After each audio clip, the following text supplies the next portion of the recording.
तो मेरा आपसे क्वेश्चन है कि क्या डिमांड 20% 25% से ईयर आफ्टर ईयर ग्रो कर सकता है? यदि हाँ, तो उसके से कौन से ग्रोथ मैट्रिक है जिसके कारण वो ईयर आफ्टर ईयर 20-25% से ग्रो कर सकता है? क्विक कॉमर्स कंपनी जैसे ज़ेप्टो और ब्लिंकिट आने के बाद क्या डिमांड के रेवेन्यू थोड़े से कम हुए? क्या उन्होंने डिमांड से मार्केट शेयर लिया है? इतना ज्यादा बाजार गिरने के बाद भी डिमांड की वैल्यूएशन जो है वो इतनी हाई है, क्यों? आइए समझते हैं। तो सबसे पहले समझते हैं कि आखिर ग्रोथ आएगी कहां से। तो ये एजीएम की ट्रांसक्रिप्ट है जिसमें कोई इन्वेस्टर मैनेजमेंट से पूछता है कि what is the vertical growth engine of our company, कि हमारी कंपनी आखिर आगे ग्रो कैसे करेगी। तो मैनेजमेंट इनको आंसर करता है कि the only vertical we have is the DMart store, यानी जितने ज्यादा हम डीमार्ट स्टोर एडिशन करेंगे उतने ही ज्यादा हमारा रेवेन्यू जनरेट होगा। यानी कि मेजर ग्रोथ कहां से आएगी? स्टोर एडिशन से आएगी। यानी जब भी हम कंपनी के रेवेन्यू प्रेडिक्ट करें, ग्रोथ प्रेडिक्ट करें, so first of all we have to see कि आखिर कितने परसेंट से स्टोर एडिशन हो रहा है। इसको और डिटेल में हम अभी बात करेंगे। बट जब मैं पिछली कई अर्निंग कॉल्स पढ़ रहा था तो उसमें कई इन्वेस्टर के ये भी क्वेश्चन थे कि क्या हमारी ग्रोथ जो है वो नॉन एफएमसीजी को बढ़ा के या जीएमए के जो प्रपोर्शन है उसको बढ़ा के भी आ सकती है क्या? क्योंकि फूड के कंपेरेटिवली नॉन एफएमसीजी और जीएमए जो है वो हाई मार्जिन गेम है। तो इसका मैनेजमेंट आंसर करते हैं किसी चाहे कोई भी सेगमेंट हो, हमारा कोई इंटरेस्ट नहीं है 14 से 15% ग्रोस मार्जिन से ज्यादा कमाने में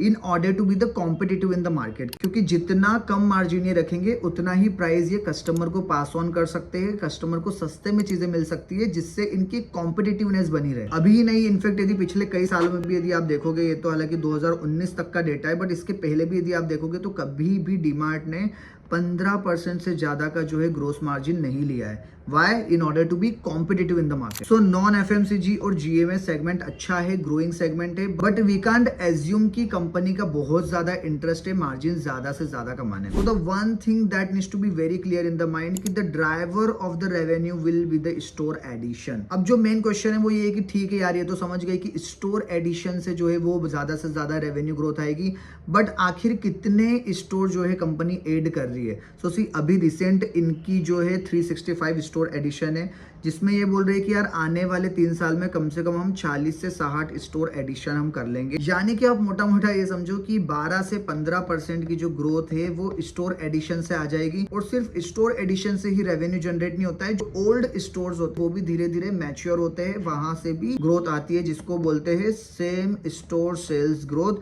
जो कि अगेन 5 to 6% से ग्रो करती है। आई एम कन्विंस्ड कि कंपनी की 20% रेवेन्यू ग्रोथ आ सकती है। नेक्स्ट क्वेश्चन ये आता है कि स्टोर एडिशन के लिए क्या कंपनी डेट लेगी? बिकॉज यदि डेट लेगी तो नेट प्रॉफिटेबिलिटी हो सकता है उनकी फ्यूचर में अफेक्ट हो।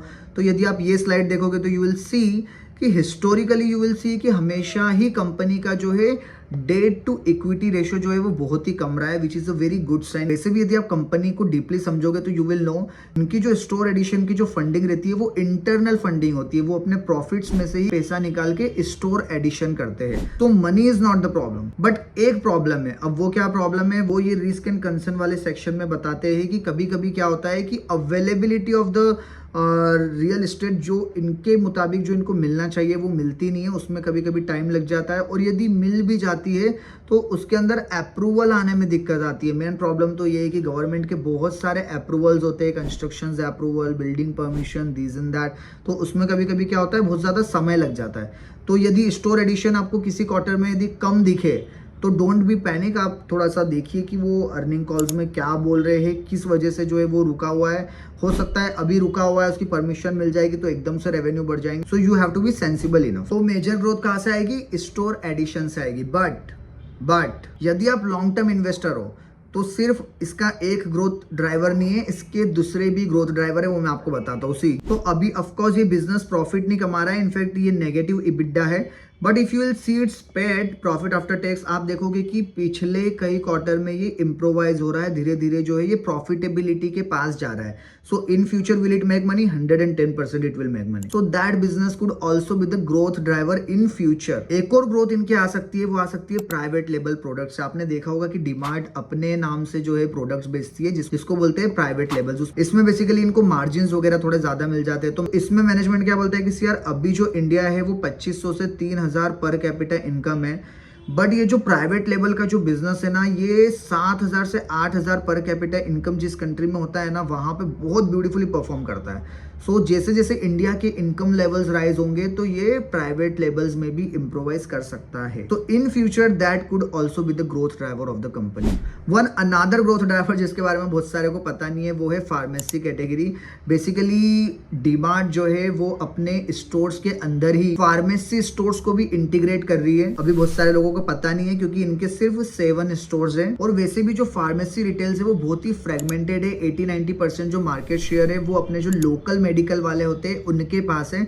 तो बहुत फ्रेगमेंटेड इंडस्ट्री है, तो वो भी एक ऑर्गेनाइज्ड रिटेल के लिए बहुत बड़ी अपॉर्चुनिटी है। रिसेंटली अभी उस बिजनेस में कुछ प्रॉब्लम फेस कर रही है company, but they are very optimistic about that business also. It is too early to predict कि वहां से कितना रेवेन्यू जनरेट होगा, but this could also be the growth driver of the company. अब competition पे आते हैं कि भैया who will going to win in this market, quick commerce या डीमार्ट। तो इसमें मैनेजमेंट क्या बोलता है कि उनका कहना है कि यार दे बोथ विल को एग्जिस्ट, यानी क्विक कॉमर्स भी रहेंगे, वो भी अच्छा बिजनेस करेंगे और डीमार्ट भी करेंगे। सो बेसिकली मैनेजमेंट क्या बोलता है कि see there are basically 2 category of the customer, A and B. A category वाले कस्टमर्स क्या बोलते हैं कि यार आई वांट कन्वीनियंस, मेरे को कन्वीनियंस चाहिए, I want mind paying extra money for that. So that is A category of the customer.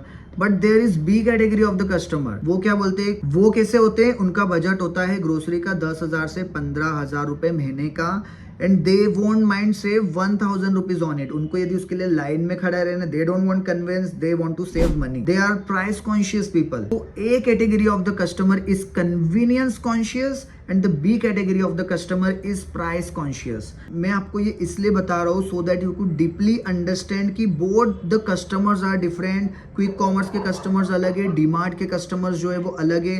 Their business model is completely different and one is completely untouched with another business. और मेरा आपसे question है कि India जैसी country में कौन से customer ज्यादा है, जिनको कन्वीनियंस चाहिए वो कस्टमर ज्यादा है या जो प्राइस कॉन्शियस है। तो मैनेजमेंट क्या बोलता है कि सिर्फ रिटेलर में ही नहीं, कोई से भी प्रोडक्ट ले लो, कोई सा भी कैटेगरी ले लो, जो वैल्यू, जो मिड सेगमेंट, जो प्राइस कॉन्शियस वाले जो लोग हैं, that will always be the largest pi in the market. Most important. तो क्या आप इस बात से कन्विंस्ड हो कि क्विक कॉमर्स कंपनी जो है वो डीमार्ट का मार्केट शेयर लेगा? बट एक बहुत इंपॉर्टेंट क्वेश्चन ये है कि इन फ्यूचर क्या क्विक कॉमर्स कंपनी भी प्राइस कॉन्शियस जो सेगमेंट है वो कस्टमर को कैटर कर सकती है? तो इसमें मैनेजमेंट बोलता है कि at the operating principle level, from the cost operation point, तो we have huge advantage compare to quick commerce. तो हम वैल्यूएशन की बात करते हैं because it is important what you buy, it is more important at what price you buy. तो सिर्फ डीमार्ट जैसी कंपनी जिसका मार्केट कैप 2,60,000 करोड़ होने के बाद भी ये 95 की पी पे ट्रेड कर रहा है। 95 का पी बहुत ज्यादा हाई होता है। बट इस कंपनी की यदि आप हिस्ट्री देखोगे तो यू विल सी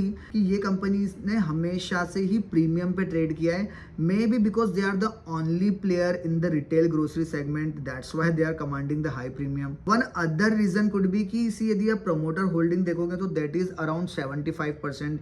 तो इसका मतलब क्या होता है कि रिमेनिंग जो 25% है उसी में जो है बाय सेल चलते रहता है। तो maybe the floating could also be the reason. But कुछ भी बोलो, 95 का पीई बहुत ज्यादा हाई वैल्यूएशन है, बहुत ज्यादा महंगा लगता है मुझे ये stock. Personally I will not buy it at this price. Maybe when the price of the stock will consolidate in the future, then that will be the right time to buy it. But for me at least this is a very high valuation. Am I invested into DMart? Of course I am, but at least not at that price. तो okay guys, that's it from my side and thank you very much.